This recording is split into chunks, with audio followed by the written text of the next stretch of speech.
But here you're dealing with a question which impinges on the function of rabbis in the diaspora, who function in a certain way. Mukar, it's recognized. Now Rabbi Israel Miller has learned to recognize certain dimensions of my authority. Not many, but some. And I have learned to recognize some dimensions of his authority, not all. But it works. It works most of the time.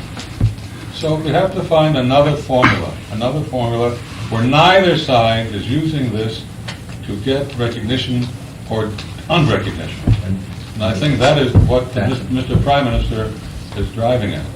Now, if we can use wisdom and not try to use this as a club to win other battles, which is what has happened. What has happened is that other forces have used this style to embarrass the government, or Shah, or Rebbe, or whatever, to break up the Aguda, whatever. That is not our interest. I may ask, has this been withdrawn, cancelled, or... Absolutely. In the last few years, that is the fact what has happened. This Kedega Rav Mukar has been ignored and unenforced. But not officially withdrawn. I know. Yeah. I said we have to sign up. We have in our love of the state of Israel, not to add to your tsaras. It wasn't a legal definition. It stayed in the Knesset when the vote was taken. It was the base of that vote. You read the minutes. You have the minutes? Read those minutes. I'll find a few minutes. I'll read it for you. I have the record. We will read it. The fact is, there was such a category, and until a few years ago, it functioned for the purpose of law of return only. Nothing else. And that's all we're talking about now. You're talking about the law of return as presently. I say to try to change it, to change the law, the solution may be worse than the problem. So let's find a way of either refurbishing this category or some other formula which will require this is something where nobody can be a winner in this fight. Nobody can be a winner. Only the people of Israel. That's right. Am Israel. No there. Well, not... please. No, I recall at the particular time that I think it was 1970-71 that a Reform rabbi performed a gir kahalacha. It was kahalacha. I remember, if you remember, was that 1970, 1971? And it was later on. It was raised as a question, but it was finally recognized. There was no requirement to be halacha, by the way. No, I'd say, but he performed the halacha, and it was accepted. There's an advantage in reviewing some of the things of the past. Rabbi Gottschalk mentioned a tripartite agreement. Could you explain that agreement at the time that it was presented? For the purposes of Aliyah only, the three bodies agreed to set up a de facto bet din. We even discussed the names. Yes, we cleared names. We cleared names of rabbis who would be universally acceptable as poskim. It means not all the rabbis. Of the three. Of the three. This was kind of a clearing house, kind of a advisory. Yeah, like a group of 1974. Yes, I understand. 1974. 74. Right. This was, it worked up to 77. No, that was another one. It was operative. Actually handled cases? All those cases, well, There was one. there was one case. One case. Yeah. But it was hit on the head from Eastern Parkway. Yeah. And that's the local. Not my part of Eastern Parkway, different part. So that it never became operative. It was all set to go. We took years to work it out. And it would have been an ideal solution. Is its history recorded somewhere? Because it's not clearly... A lot of us will find in Moshe Sammet's article in Jerusalem Portal. Yitzchak Yeah, Hotel and Simon Dolgan You have Sammet's were article? the ones who were working. I know of that. Read it. It's everything. There must be protocols in the Prime Minister's office on this long meeting. Well, that's 77 and 81. When was it? In 74. 74. 74, I remember. So I can't we met in remember. Jerusalem. Yeah. 2 days. We met in Jerusalem. Yeah.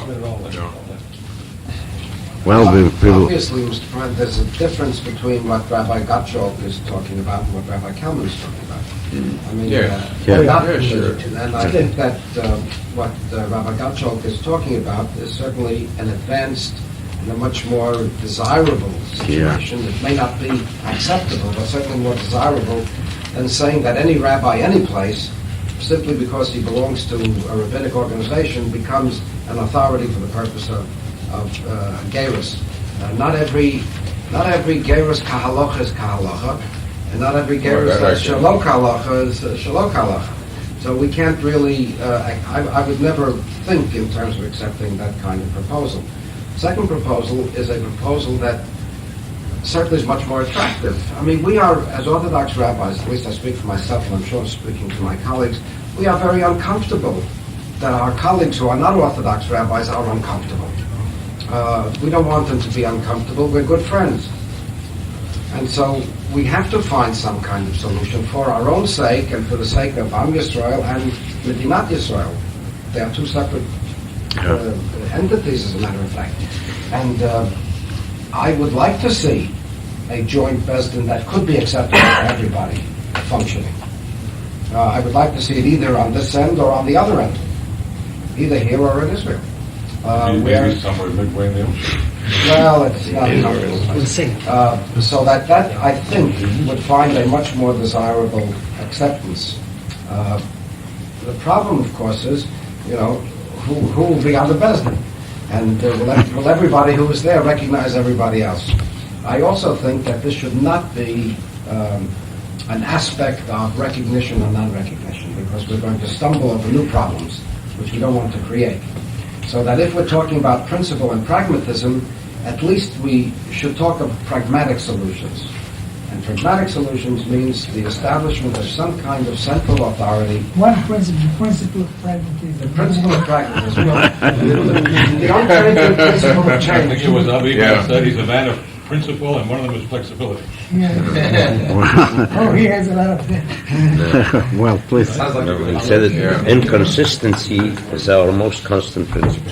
Well, I would not suggest to play a game of words.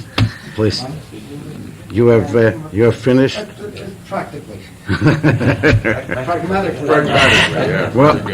Well, we are not discussing philosophic issues for the moment. I wouldn't say it's not important. It is important. And it's worthwhile sometimes to go into these problems deeper. But this is not our agenda now. We want to find out a pragmatic solution. And I wouldn't start with it. I see that among the men with principles, who are faithful to principles, I see a tendency to be flexible and to find out some compromises.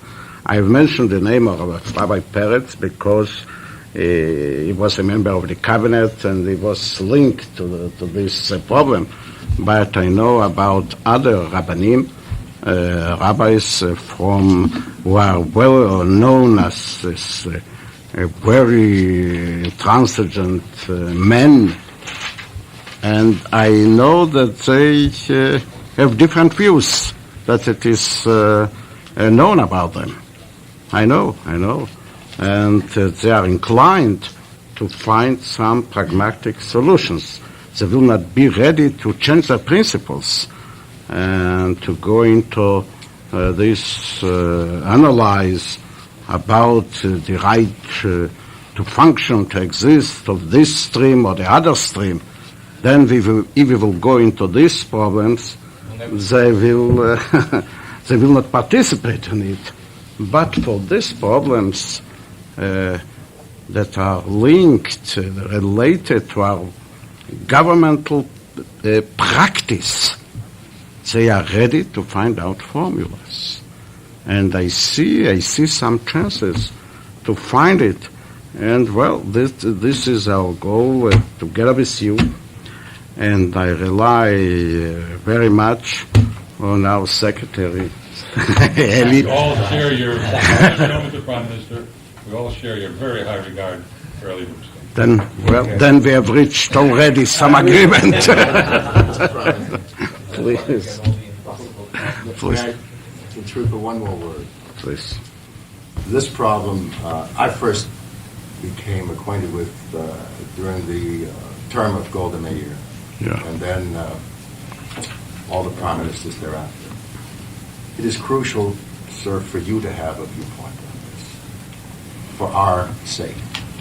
If you maintain the viewpoint that recognition must be given to start any conversation among, if not equals in every respect, but for the purposes of resolving this problem, we will move a long way on both sides.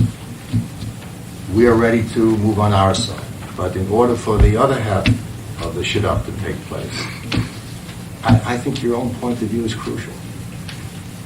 And it's not an easy position to be in, but it's something that I think you have to face. Well, first of all, I would say that I have a great respect for the views by Golda Meir, I believe, even about the international conference.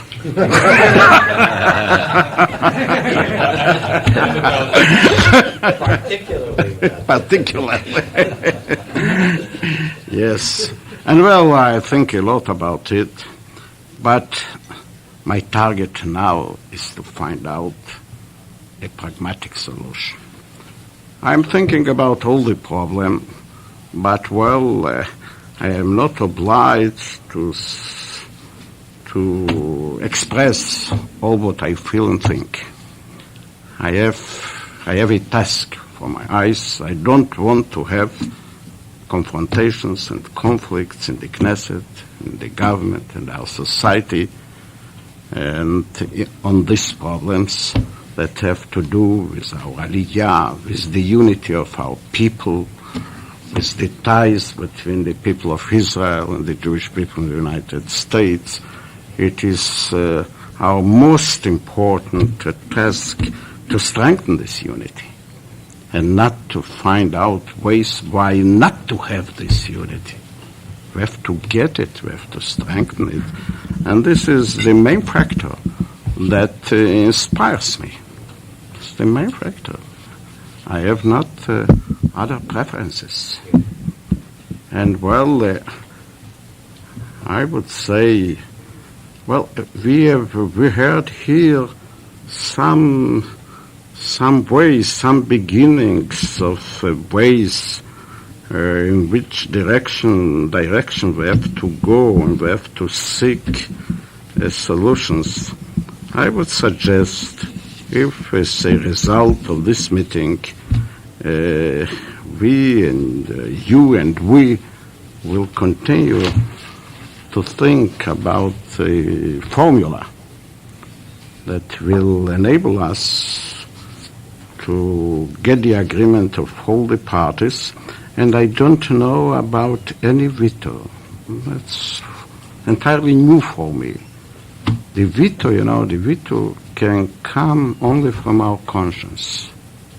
That is the only veto for us. Our conscience and our convictions. I don't know about any veto who could not allow us to find out a solution if it serves the cause of our unity. And therefore I would suggest, let us think about it, and if you can, here in the United States, to work out something together or separately, it doesn't matter. It's better when it comes as a result of a common work and common thinking, and to send it to us or meet with us. We have many opportunities to meet in, Jerusalem or here, and we are always ready to give time to it because it's very important, and to meet again and again and discuss it and find out ways how to proceed with this issue. I have the feeling that it is feasible, it's possible to find a pragmatic solution for all of us. And I think we have learned something else.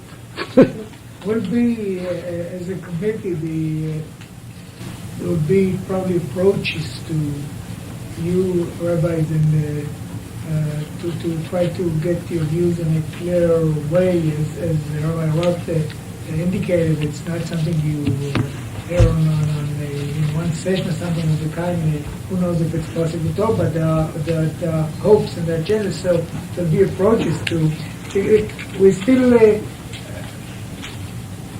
musing with different ideas in the structural direction, namely whether to approach the different rabbinical organizations as such, or the heads of the organization, or the schools, the 3 seminars or rabbinical schools, and how to do it, which is also a question we'd like to learn formally your views about. I mean, in terms of who's going to speak for whom.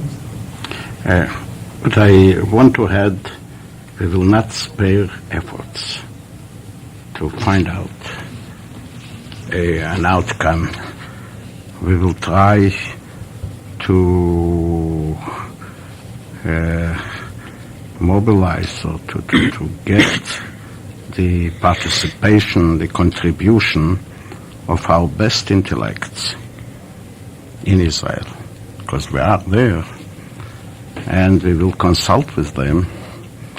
And I have already a list of various people that are respected by all, I'm sure by all the present here, and we will work on it very seriously. But I would like to ask you, don't rely on us, please do it you also. I have one more suggestion, Please. Prime Minister. If your committee does have any suggestions that come from people such as Rav Goren or others that you feel are feasible, it might be a good idea to share them so that it would be possible for us to direct ourselves to specific ideas, and perhaps we can either do it separately or together, but certainly I think that one thing that we can say is that you have, Mr. Prime Minister, not merely the goodwill of the people here to try to find some solution, but also our best wishes to you in every area of your endeavor. I know you're going back tonight, so we want to wish you to see Achlecha. תודה רבה. Thank you. Thank you. Please. Prime Minister, I would add one other suggestion, and that is that while we are in the process of deliberation, and while the committee is in the process of deliberation, that this material should not be released to the press or to the public. You are right. Kadosh Baruch Hu put Adam Harishon to sleep before he created Chava, or Chava would have never been created. And I think that that's very important for us to realize in terms of trying to... Well, I accept your advice. I accept your advice. Over was a preacher. I'm look forward to seeing you in Israel. Thank you very much. And we will be in touch with all of you. If there will be new suggestions, any suggestions, we will convey it to you. And we will be very eager to hear from you and to know your positions. And I thank you again for your coming here. And I wish to all of us success in finding out the right formula. We're with you. Thank you. Thank you. תודה רבה. Good search. Yeah,